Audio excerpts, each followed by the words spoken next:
বন্ধুগণ, আমি কবি মহিউদ্দিন চৌধুরী মাইকেল আবারও আপনাদের সামনে উপস্থিত হয়েছি একটি ব্যতিক্রমধর্মী মজার গল্প নিয়ে। এই গল্পটি আসমানি কিতাবের থেকে নেওয়া। আসমানি কিতাব তৌরাত শরীফের হিব্রু ভার্সন থেকে এই গল্পটি ইউরা মিলার অনুবাদ করেছেন ইংরেজি ভার্সনে, এবং সেই ইংরেজি ভার্সন থেকে আমার বন্ধুবর আবু তাহের চৌধুরী বাংলাতে অনুবাদ করেছেন। আমি সেটা আপনাদের পাঠ করে শোনাতে চাই। এই পবিত্র আসমানি কেতাবুল মুকাদ্দাস থেকে, কেতাবুল মুকাদ্দাসের বা তৌরাত শরীফের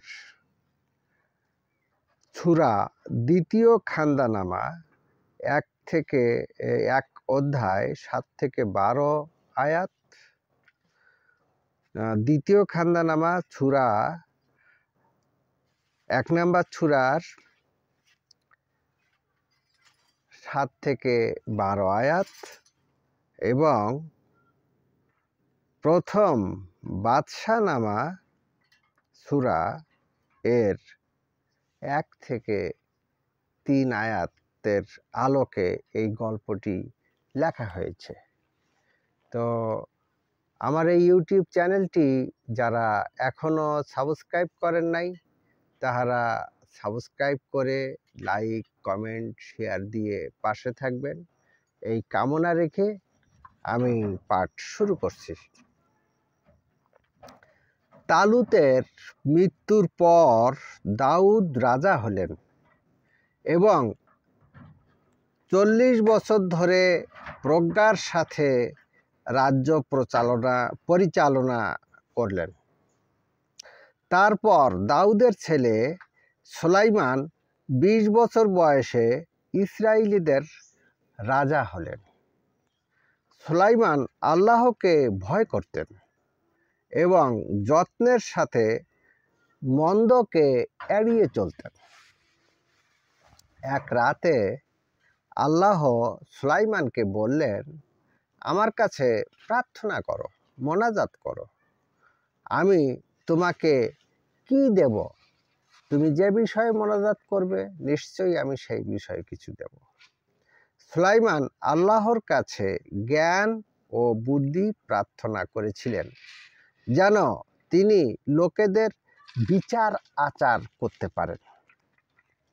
তার পছন্দ আল্লাহকে সন্তুষ্ট করেছিল এবং তিনি সুলাইমানের অনুরোধে সম্মান দিয়েছিলেন। সুলাইমান শীঘ্রই পরীক্ষার সম্মুখীন হলেন। 2 মহিলা তাদের 2 শিশু নিয়ে রাজা সুলাইমানের কাছে হাজির হলেন। একটি শিশু মৃত, অপরটি জীবিত।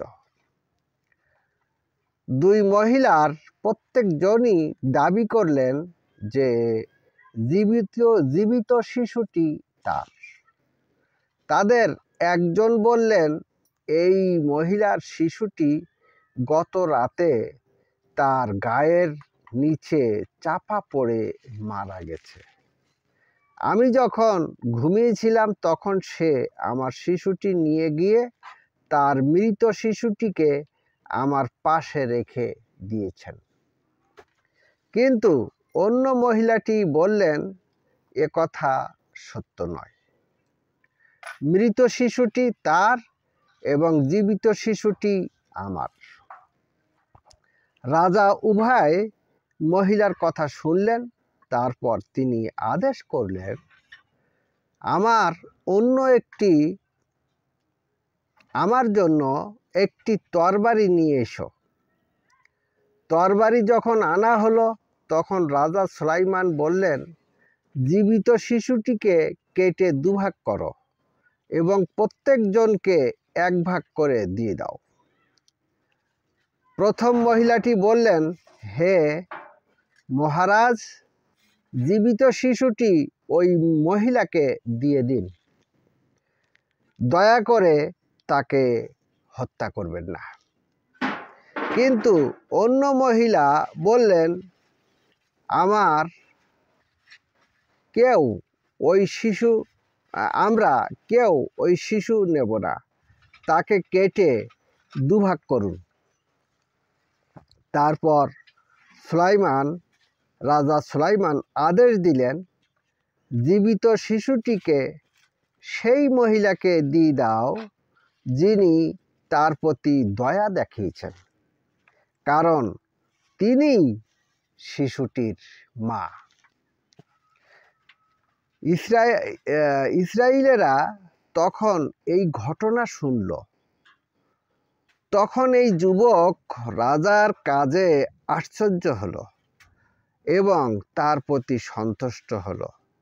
তারা দেখল যে আল্লাহ সত্যিই রাজা সুলাইমানকে জ্ঞান ও বোঝার ক্ষমতা দিয়েছেন। আমেন। তো আমার আজকের এই মজার গল্পটি এই পর্যন্ত। সবাইকে ধন্যবাদ।